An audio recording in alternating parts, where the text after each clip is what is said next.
Ne viens pas à la station balnéaire, m'a envoyé ma mère quelques heures avant le voyage familial que j'avais payé.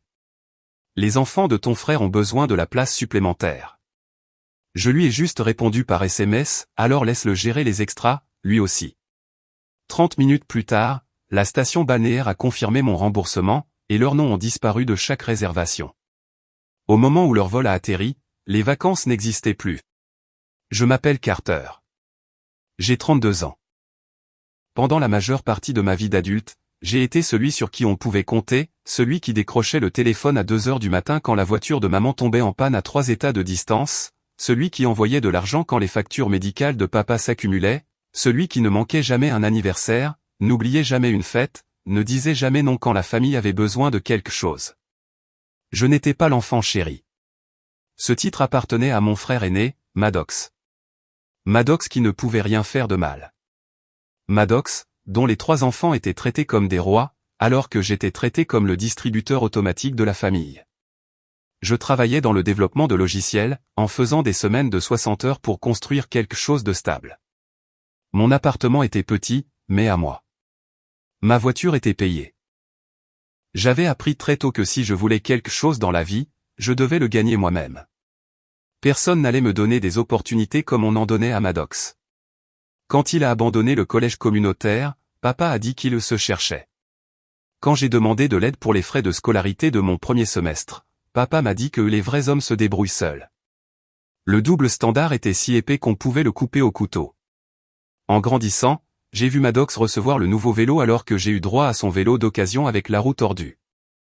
Je l'ai vu recevoir la voiture pour son 16e anniversaire, alors qu'on m'a dit d'économiser pour la mienne. J'ai vu maman rayonner de fierté quand il ramenait un bulletin avec un C-, alors que May a sans faute gagné un signe de tête et un rappel de ne pas devenir arrogant. Je suis devenu invisible sauf quand ils avaient besoin de quelque chose, une ombre fiable, le plan de secours, le fonds d'urgence sur pattes. Quand Maddox a mis sa petite amie enceinte à 23 ans, tout le monde s'est mobilisé autour de lui. Papa a aidé avec la compte sur une maison. Maman a acheté tous les meubles de bébé.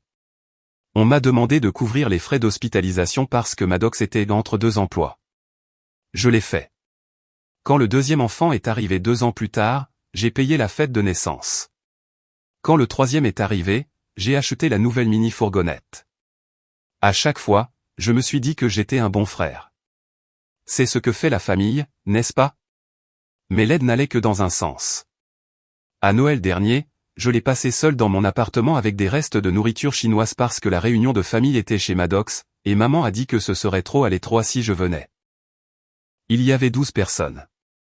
12. Mais ma présence rendrait l'endroit trop à l'étroit. J'ai vu les photos sur les réseaux sociaux. Tout le monde souriait, riait, échangeait des cadeaux. Je n'étais sur aucune photo. Quand j'ai appelé maman le lendemain, elle a semblé surprise que je ne sois pas passé. Elle avait oublié que je n'étais pas invité. Il y a 6 mois, papa est tombé malade, une pneumonie qui s'est transformée en séjour à l'hôpital. Les factures ont commencé à arriver, et maman a paniqué. Maddox lui a dit qu'il l'aiderait, mais il ne l'a jamais fait. Alors, j'ai payé des milliers de dollars en frais médicaux, en coûts de pharmacie, en rendez-vous de suivi. J'ai mis en place des paiements automatiques pour leur hypothèque parce qu'ils avaient 3 mois de retard. J'ai couvert leur assurance automobile quand elle a expiré. Je suis devenu leur système de survie financière, et personne n'a dit merci. C'était juste prévu. Mais quelque part pendant ces 6 mois, une idée a commencé à se former. Je voulais créer un bon souvenir avec ma famille, un vrai souvenir où nous nous réunirions tous. Alors, j'ai commencé à planifier des vacances, un voyage familial dans une station balnéaire aux Bahamas. Tout compris. 5 jours, 4 nuits, tout payé. J'ai fait des recherches pendant des semaines, en trouvant l'endroit parfait, en réservant les meilleures chambres, en planifiant des excursions. Le coût total était de 14 000 $. Cela a épuisé la plupart de mes économies, mais je m'en fichais. J'ai envoyé les invitations 2 mois à l'avance, maman, papa, Maddox, sa femme Paisley, et leurs 3 enfants. Tout le monde a dit oui immédiatement. Maman a pleuré au téléphone. Papa m'a en fait appelé fils au lieu de Carter. Maddox a envoyé un emoji pouce en l'air. Ça faisait du bien. Je me suis occupé de tout, les vols, le transport, l'attribution des chambres, les réservations de repas. Le voyage devait commencer un vendredi matin. J'avais pris toute la semaine de congé. J'ai fait mes valises 4 jours à l'avance tellement j'étais excité. Jeudi après-midi, 18 heures avant notre vol prévu, mon téléphone a vibré avec un SMS de maman, et chérie, petit changement de plan. Ne viens pas à la station balnéaire. Les enfants de Maddox ont besoin de la place supplémentaire. Tu comprends? La famille d'abord. J'ai regardé le message pendant 1 minute entière, essayant de donner aux mots un sens différent, mais ils n'ont pas changé. J'étais en train d'être désinvité des vacances que j'avais planifiées et payées. Pas demandé, pas discuté, juste informé. Comme si j'étais une pensée après coup qui pouvait être effacée avec un SMS. Mes mains tremblaient alors que je tapais une réponse. Supprimer. Taper une autre. Supprimer ça aussi. Quelque chose de froid s'est installé dans ma poitrine, quelque chose qui s'était construit pendant des années s'est finalement cristallisé en clarté. J'ai regardé autour de mon appartement, la valise près de la porte, le nouveau caleçon de bain encore avec les étiquettes, l'étui de téléphone étanche que j'avais acheté spécialement pour les photos de plage. J'ai appelé maman. Elle a répondu à la 3e sonnerie, sa voix brillante et joyeuse. Oh, Carter, tu as reçu mon message. Qu'est-ce que tu veux dire par je ne peux pas venir? Eh bien, chérie, Maddox et Paisley en ont parlé, et avec 3 enfants, ils ont vraiment besoin de plus d'espace. Ta chambre serait parfaite pour les enfants. Tu sais comment sont les enfants. J'ai payé pour cette chambre, maman. J'ai payé pour toutes les chambres. Il y a eu une pause. Oui, et c'est tellement généreux de ta part, chérie. Nous sommes tous très reconnaissants. Mais tu n'es qu'une seule personne. Maddox a une famille. Tu comprends sûrement que les familles passent en premier. Je suis de la famille. Bien sûr que tu le es, chérie. Mais tu es flexible. Tu es célibataire. Tu n'as pas les responsabilités que Maddox a. C'est important pour les enfants. J'ai fermé les yeux. La cruauté désinvolte de tout cela était époustouflante. Alors, je suis censé payer pour des vacances auxquelles je ne suis pas invité? Eh bien, je veux dire, tu as déjà payé pour ça, n'est-ce pas? Ce serait dommage de gaspiller tout cet argent. Et tu l'as offert comme un cadeau à la famille. J'ai offert des vacances en famille. Je fais partie de la famille. Carter, ne sois pas difficile. Tu es égoïste en ce moment. Les enfants de Maddox ont besoin de ça. Le moins que tu puisses faire est de les laisser profiter du voyage que tu as eu la gentillesse de planifier. Assez gentil, comme si j'étais un étranger bienveillant faisant du travail de charité. J'ai senti quelque chose se briser en moi, pas se briser comme se fracasser, se briser comme une chaîne qui se rompt. Tu as raison, maman. Je suis égoïste. Je suis si contente que tu comprennes, chérie.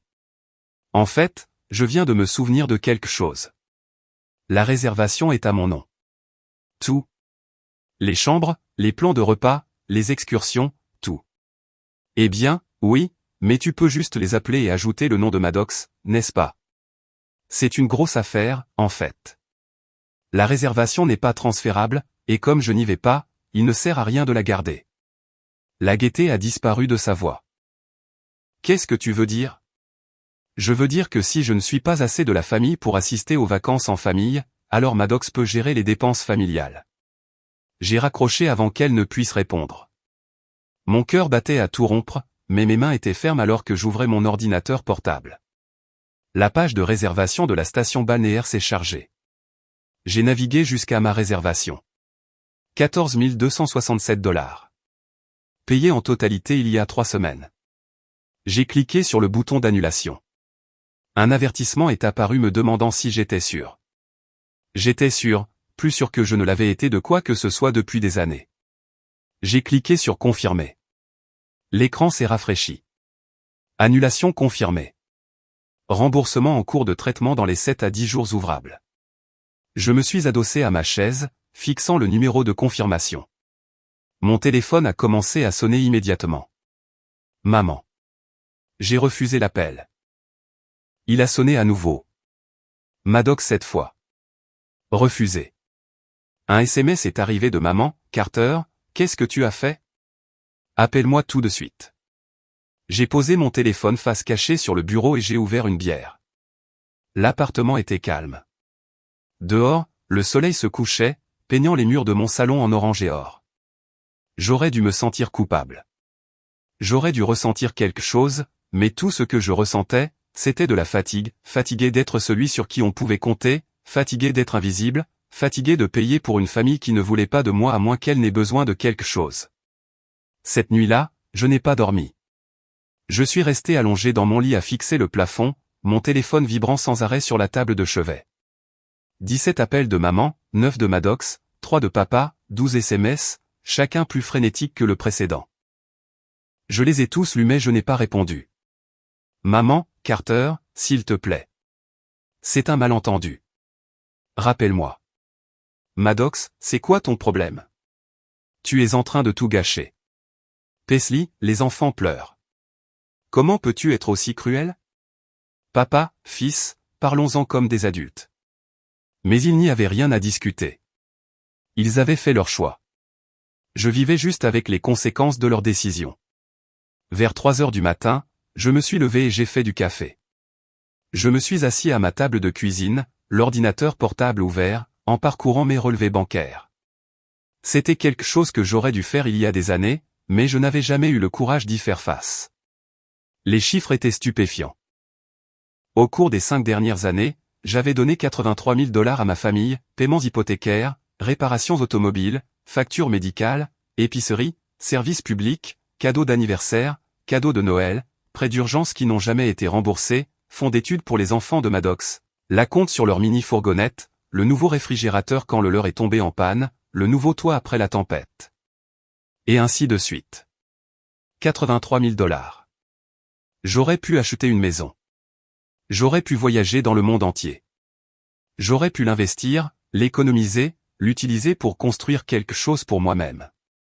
Au lieu de cela, je l'avais versé dans une famille qui me voyait comme un distributeur automatique, une solution pratique à leurs problèmes, jamais une personne, jamais un fils ou un frère, juste une ressource à exploiter en cas de besoin et à ignorer quand ce n'était pas le cas. Le soleil s'est levé. J'ai fait plus de café. Mon téléphone vibrait toujours, mais la fréquence avait diminué. Ils étaient probablement en route pour l'aéroport maintenant, pensant toujours que d'une manière ou d'une autre, cela finirait par s'arranger, que Carter arrangerait ça. Carter arrangeait toujours ça. Je les ai imaginés au comptoir d'enregistrement, les bagages à la main, les enfants excités, Maddox confiant. J'ai imaginé le moment où ils réaliseraient que la réservation n'existait vraiment pas, que leur nom n'était pas dans le système, qu'il n'y avait pas de plan de secours. Bien. Vers midi, j'ai finalement rallumé mon téléphone. 42 appels manqués, 31 SMS, 6 messages vocaux. J'ai écouté le premier, maman, sa voix tendue de panique. Carter, nous sommes à l'aéroport. S'il te plaît, dis-moi que tu n'as pas vraiment tout annulé. S'il te plaît. Les enfants sont tellement excités. Maddox a dépensé de l'argent pour de nouveaux vêtements pour ce voyage. Tu ne peux pas nous faire ça. La famille ne fait pas ça à la famille. Mais il me l'avait fait en premier, n'est-ce pas? Il m'avait désinvité de mes propres vacances. Il s'attendait à ce que je sourie et que je les paie de toute façon. L'hypocrisie était époustouflante. J'ai passé les 2 jours suivants dans un étrange état d'engourdissement. J'ai fait le tour de mon appartement, en rassemblant tous les objets liés à ma famille, photos, cadeaux, souvenirs. J'ai tout mis dans une boîte et je l'ai rangé au fond de mon placard. Hors de vue, le salon me semblait plus grand sans eux, plus propre en quelque sorte. Mon téléphone a continué son assaut. Les messages sont passés de la panique à la colère, puis au marchandage et enfin aux menaces. Maddox a envoyé un SMS particulièrement venimeux samedi soir. Tu es mort pour nous. Tu m'entends? Mort. Maman est en larmes. La tension artérielle de papa est montée en flèche. Les enfants ne comprennent pas pourquoi leurs vacances ont disparu. Tu es un sale égoïste, et j'espère que tu es content de toi. Je l'ai lu 2 fois, puis j'ai bloqué son numéro. Ensuite, j'ai bloqué celui de maman, puis celui de papa, puis celui de Paisley. Un par un, je les ai supprimés de mes contacts, de mes réseaux sociaux, de mes filtres de messagerie. C'était comme enlever des couches de peau morte. Mais je n'avais pas fini. Pas encore. Cette clarté froide de jeudi soir s'était transformée en quelque chose de plus dur, quelque chose de calculé. J'ai ouvert mon application bancaire et j'ai commencé à parcourir les paiements automatiques. Il y en avait plus que je ne le pensais. L'hypothèque de maman et papa, 570 $ par mois, annulée. Leur assurance automobile, 240 $ par mois, annulée. Leur plan complémentaire d'assurance maladie, 310 $ par mois, annulé. Les comptes d'épargne études des enfants de Maddox que je finançais, 200 $ par enfant, 600 $ au total par mois. Annulé. Le forfait de téléphonie cellulaire familiale auquel je les avais ajoutés il y a 3 ans, 280 $ par mois. Annulé. Les services de streaming que je payais et qu'ils utilisaient tous, 63 $ par mois. Annulé. Un par un, j'ai coupé tous les liens financiers. Cela a pris 4 heures. À la fin, j'avais libéré plus de 2000 $ par mois, de l'argent qui resterait sur mon compte, de l'argent que je pourrais utiliser pour moi-même. La pensée était étrangère et exaltante. Dimanche après-midi, on a frappé à ma porte. J'ai regardé par le Judas et j'ai vu papa debout dans le couloir, plus vieux que dans mes souvenirs. J'ai failli ne pas répondre, mais quelque chose m'a fait ouvrir la porte, peut-être de la curiosité, peut-être le dernier espoir qu'il finisse par me voir. Carter. Sa voix était rauque, fatiguée. Papa. Puis-je entrer ? Je me suis écarté. Il est entré dans mon appartement, regardant autour de lui comme s'il n'était jamais venu ici auparavant. Il n'était pas venu.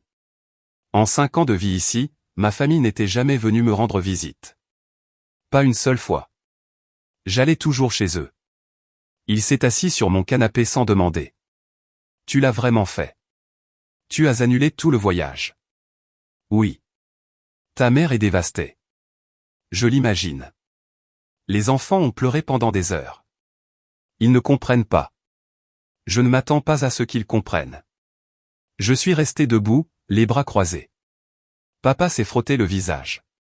Carter, je sais que nous ne t'avons pas toujours traité équitablement.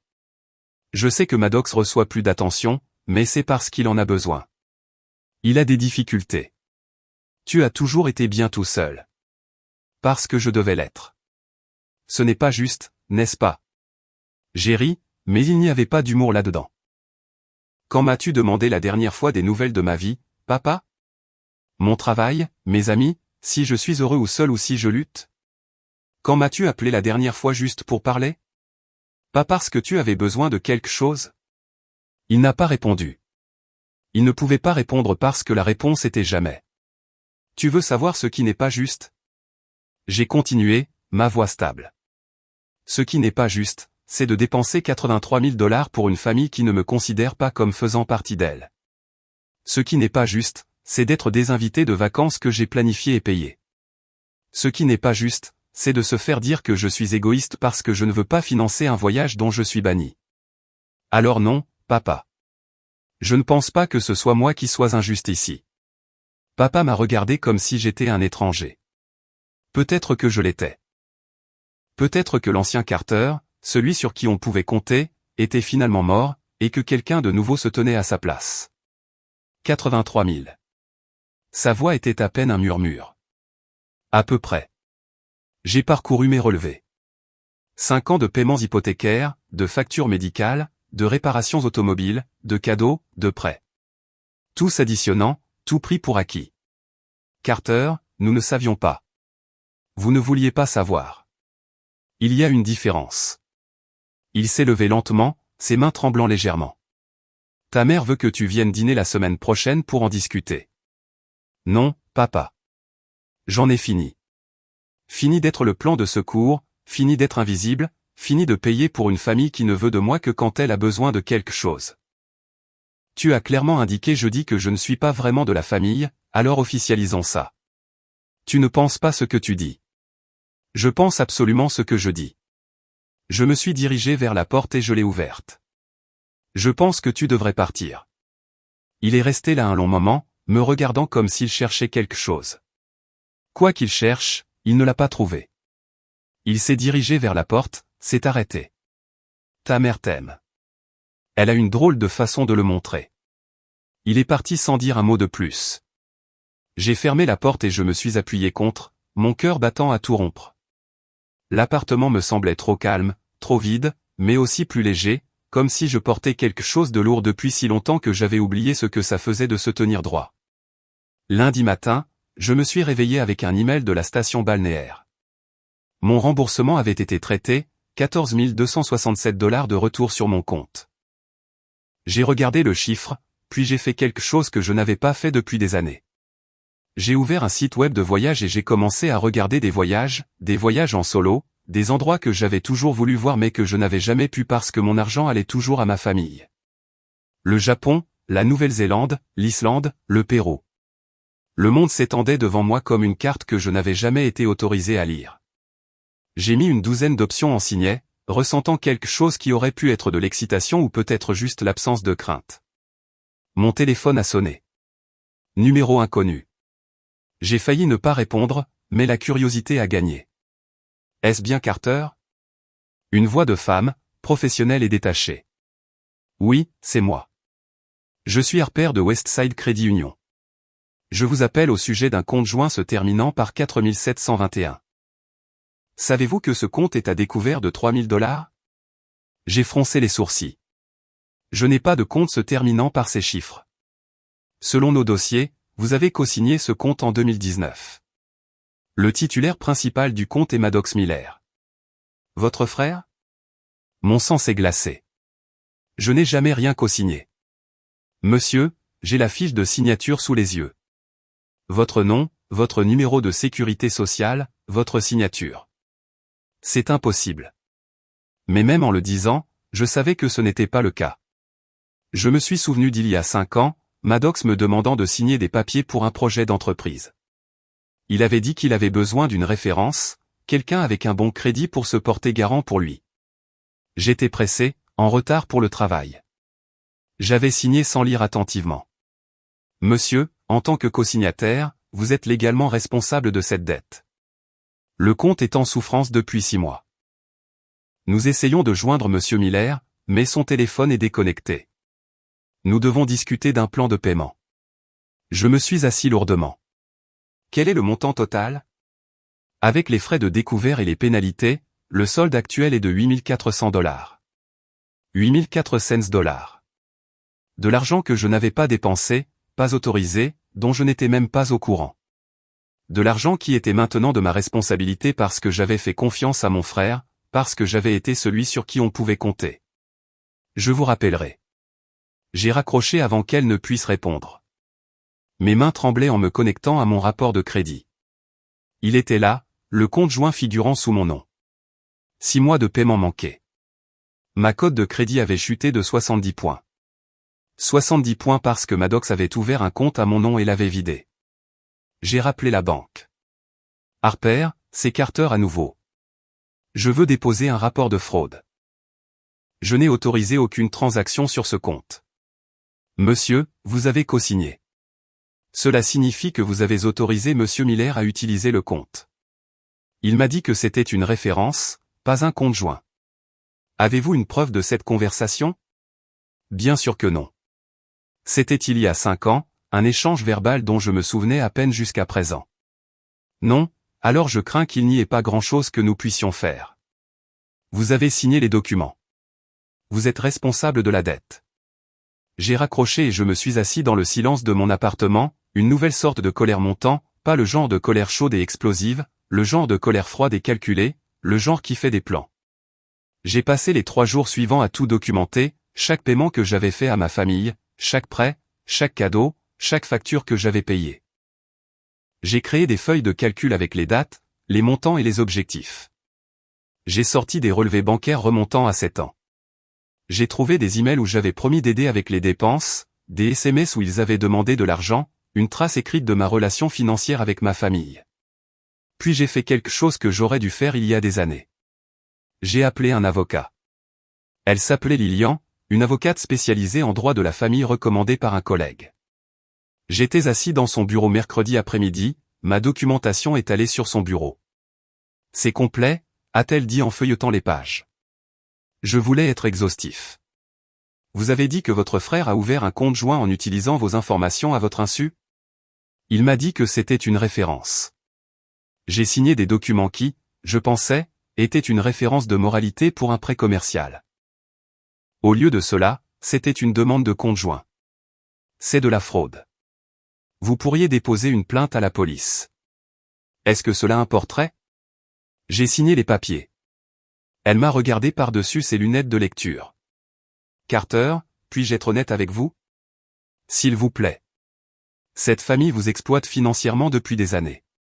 Le compte joint n'en est que la pointe. Vous avez fait des prêts qui n'ont jamais été remboursés, payé des factures qui n'étaient pas les vôtres, financé un style de vie pour des gens qui ne vous rendent rien. Légalement, la plupart de cet argent est parti. Les cadeaux ne peuvent pas être réclamés. Les prêts sans documentation sont difficiles à prouver, mais vous avez des options. Comme quoi? Vous pouvez déposer ce rapport de fraude. Cela détruira votre relation avec votre frère, mais cela pourrait protéger votre crédit. Vous pouvez également envoyer des lettres de mise en demeure formelles pour les prêts documentés. La plupart ne seront pas remboursés, mais cela crée un dossier juridique. Et surtout, vous pouvez les couper complètement. Plus de paiements, plus d'aide, plus d'accès à vos finances. J'ai déjà annulé les paiements automatiques. Bien. Maintenant, bloquez-les partout ailleurs. Changez vos mots de passe. Surveillez votre rapport de crédit. Assurez-vous qu'ils ne peuvent rien ouvrir d'autre à votre nom. Et Carter, envisagez une thérapie. Ce niveau d'exploitation familiale laisse des cicatrices. J'ai quitté son bureau avec un plan. D'abord, le rapport de fraude. Je suis allé directement au poste de police et je l'ai déposé. L'agent qui a pris le rapport avait l'air compréhensif mais sceptique quant à ce qui pourrait en résulter. C'était bien. Je n'avais pas besoin que Maddox soit arrêté. J'avais juste besoin de la preuve écrite. Ensuite, les lettres de mise en demeure. Lilian les a rédigées, formelles et froides. Une à Maddox pour le compte joint, d'autres pour les prêts documentés à mes parents. Nous les avons envoyées par courrier recommandé, exigeant des signatures. Ils sauraient que j'étais sérieux. Troisièmement, le gel du crédit. J'ai bloqué mon crédit auprès des 3 agences d'évaluation du crédit. Personne ne pouvait rien ouvrir à mon nom sans que je ne le déverrouille physiquement avec un code PIN que je suis le seul à connaître. Vendredi, une semaine après avoir annulé les vacances, mon téléphone s'était enfin tu. Les numéros bloqués avaient cessé d'essayer. Soit ils avaient compris le message, soit ils se regroupaient. Peu m'importait. Samedi matin, j'ai reçu un email. De maman, utilisant une adresse que je ne savais pas qu'elle avait. Carter, s'il te plaît. Je sais que tu es en colère, mais nous devons parler. Les choses sont devenues très difficiles. Les coûts des médicaments de ton père ont augmenté. Maddox a perdu sa voiture parce que l'assurance avait expiré. Les enfants demandent où est passé oncle Carter. Pouvons-nous simplement nous asseoir et régler ça? Nous sommes une famille. Je l'ai lu 2 fois, puis j'ai commencé à taper. Maman, tu as clairement dit que je ne suis pas une famille. Je suis un compte bancaire, une solution pratique à des problèmes que je n'ai pas créés. Vous m'avez désinvité à des vacances que j'ai payées parce que les enfants de Maddox avaient besoin d'espace. Vous m'avez pris 83 000 $ en 5 ans et n'avez jamais dit merci. Maddox a ouvert un compte joint à mon nom et m'a laissé responsable de 8 000 $ de dette. J'en ai assez. Ne me contactez plus. J'ai cliqué sur envoyer avant de pouvoir changer d'avis. 3 semaines se sont écoulées. 3 semaines de silence. 3 semaines d'apprentissage de vivre avec le vide où était ma famille. C'était étrange au début, pas d'appel demandant de l'argent, pas de SMS demandant des faveurs, pas de crise de dernière minute que je suis le seul à pouvoir résoudre, juste le silence. Mais lentement, le silence a changé. Il a cessé d'être vide et a commencé à être paisible. J'ai pris un cours de cuisine le mardi soir. J'ai rejoint un groupe de randonnée qui se réunissait tous les dimanches matins. J'ai commencé à dire oui au verre après le travail avec des collègues que j'avais toujours refusés parce que je pourrais être nécessaire à la maison. Je suis allé au cinéma seul et j'ai vraiment apprécié. Je me suis acheté des choses sans calculer si je pouvais me les permettre après avoir envoyé de l'argent à ma famille, de petites choses, une belle montre, de nouvelles chaussures de course, une étagère que je voulais depuis des mois. J'ai mieux dormi. J'ai plus souri. L'appartement qui avait semblé trop calme a commencé à ressembler à un sanctuaire. Un mois après l'annulation des vacances, j'ai réservé un voyage en Islande. 10 jours complètement seul. Je n'avais jamais voyagé seul auparavant, mais l'idée m'enthousiasmait au lieu de me faire peur. J'allais voir les aurores boréales, faire de la randonnée sur des glaciers, me baigner dans des sources chaudes. Juste moi. 6 semaines après, les accusés de réception du courrier recommandé sont revenus. Maman avait signé le sien. Papa avait signé le sien. Celui de Maddox est revenu non réclamé après 3 tentatives. Je l'ai ajouté à mon dossier et j'ai continué. 2 mois après, j'ai croisé une ancienne amie de la famille dans un café, Scarlett, qui connaissait mes parents depuis 20 ans. Elle m'a vu et son visage s'est tordu avec quelque chose entre la pitié et la colère. Carter Miller, j'ai entendu ce que tu as fait. Bonjour, Scarlett. Ta mère m'a tout dit.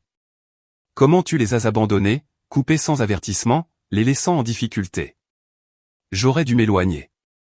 J'aurais dû ne rien dire. Mais 4 mois de deuil, 4 mois de thérapie, 4 mois de renforcement de la colonne vertébrale m'ont fait m'arrêter. T'a-t-elle dit qu'elle m'avait désinvité à des vacances que j'ai payées? A-t-elle mentionné les 83 000 $ que je leur ai donnés en 5 ans? A-t-elle expliqué que Maddox a ouvert un compte bancaire à mon nom et m'a laissé avec 8 000 $ de dette? Le visage de Scarlett a changé. Eh bien, elle n'a pas mentionné tout ça. Je suis sûr qu'elle ne l'a pas fait. Profite de ton café, Scarlett. Je me suis éloigné, et pour la première fois, je me fichais de ce que quelqu'un de mon ancienne vie pensait de moi. 5 mois après, j'étais en Islande, debout sous les aurores boréales. Elle dansait dans le ciel en vagues vertes et violettes, plus belle qu'aucune photo ne pouvait le capturer. J'étais seul, mais je ne me sentais pas seul. Pour la première fois de ma vie, je me sentais complètement et sincèrement heureux. J'ai pris une photo, l'ai postée sur mes réseaux sociaux avec une simple légende, enfin vivre pour moi. Les réponses sont arrivées de collègues, d'amis, du groupe de randonnée, du cours de cuisine, de personnes que j'avais rencontrées au cours de ces 5 mois qui ne connaissaient rien à mes problèmes familiaux. Des gens qui m'aimaient pour qui j'étais, pas pour ce que je pouvais leur apporter. Pas un seul message de quelqu'un qui partageait mon sang. Et c'était bien ainsi. 6 mois après l'annulation des vacances, j'ai reçu une lettre. Du courrier physique transféré de mon ancienne adresse à mon nouvel appartement. Oui, j'avais déménagé, pris un logement plus petit, investi la différence. L'adresse de l'expéditeur était un cabinet d'avocats que je ne reconnaissais pas. À l'intérieur, il y avait un avis officiel. Maddox avait déposé le bilan. En tant que créancier, j'étais informé. La dette du compte joint était déchargée. Je ne récupérerai jamais cet argent, mais au moins, il cesserait de hanter mon rapport de crédit. Il y avait une note manuscrite agrafée au document juridique. L'écriture de Maddox, désordonnée et précipitée, j'espère que tu es content. Tu as détruit cette famille. Je l'ai lu une fois, puis je l'ai passé dans ma déchiqueteuse. Il ne comprenait toujours pas. Il ne pouvait toujours pas voir que la famille était brisée bien avant que j'arrête de payer pour la maintenir unie. J'avais juste été le seul à vouloir prétendre le contraire. Cela fait 8 mois maintenant. 8 mois depuis que j'ai annulé ces vacances. 8 mois depuis que je me suis choisi plutôt que des gens qui ne m'ont jamais choisi. Le plus dur n'était pas la culpabilité. La thérapie a aidé avec ça. Le plus dur a été d'apprendre qui j'étais sans que le rôle de sauveur de la famille ne me définisse. Il s'avère que je suis quelqu'un qui aime la randonnée, qui est doué pour faire du risotto, qui rit trop fort au spectacle d'humour et pleure aux films tristes, qui apprend le japonais parce que peut-être que l'année prochaine je visiterai Tokyo, qui a des amis qui appellent réellement pour prendre des nouvelles, pas pour demander des faveurs. Je suis quelqu'un qui a le droit de prendre de la place. La semaine dernière, j'ai reçu un email de papa. Juste 2 lignes, ta mère est à l'hôpital. Je pensais que tu devrais le savoir. Je l'ai regardé pendant 1 heure. L'ancien Carter aurait tout laissé tomber et se serait précipité, aurait payé les factures, géré la logistique, mis sa vie entre parenthèses. Le nouveau Carter a reconnu la manipulation quand il l'a vu. Pas de détails, pas de demande d'aide, juste une bombe de culpabilité conçue pour me faire revenir. J'ai appelé l'hôpital directement, j'ai demandé des nouvelles de son état. L'infirmière m'a dit qu'elle était stable, qu'elle se remettait d'une petite intervention chirurgicale, qu'elle devrait sortir demain. Rien de mortel, rien qui nécessite mon intervention. J'ai envoyé une réponse à papa. Content qu'elle aille bien. Puis j'ai fermé mon ordinateur portable et je suis allé à la réunion de mon groupe de randonnée.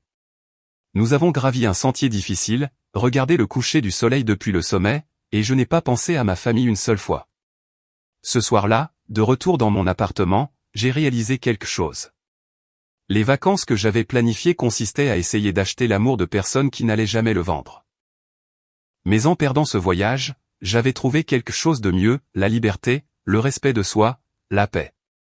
Le complexe hôtelier aux Bahamas était toujours là, toujours en train de prendre des réservations. Peut-être qu'un jour j'irai. Mais si je le fais, ce sera à mes conditions, avec des gens qui me valorisent, qui me voient comme plus qu'un chéquier sur pattes. Ou peut-être que j'irai seul. Et ce serait bien aussi. Mon téléphone a vibré. Un SMS de Kinsley, quelqu'un de mon cours de cuisine, salut, quelques-uns d'entre nous vont dîner demain. Tu es partant? J'ai souri et j'ai répondu, absolument. Dehors, par ma fenêtre, les lumières de la ville scintillaient. Quelque part là-bas, ma famille parlait probablement encore de moi, me blâmant encore pour l'effondrement de quelque chose qui n'a jamais été réellement entier. Qu'ils le fassent. Leur récit ne me contrôle plus. J'ai enfin appris la leçon la plus importante, vous ne pouvez pas réparer les gens qui ne veulent pas changer. Vous ne pouvez pas acheter l'amour de personnes qui ne valorisent que votre portefeuille. Et vous ne pouvez pas vous brûler pour réchauffer des gens qui ne traverseraient pas la rue pour vous aider. Parfois, la chose la plus courageuse que vous puissiez faire est de vous en aller. Et parfois, la meilleure vengeance est de bien vivre.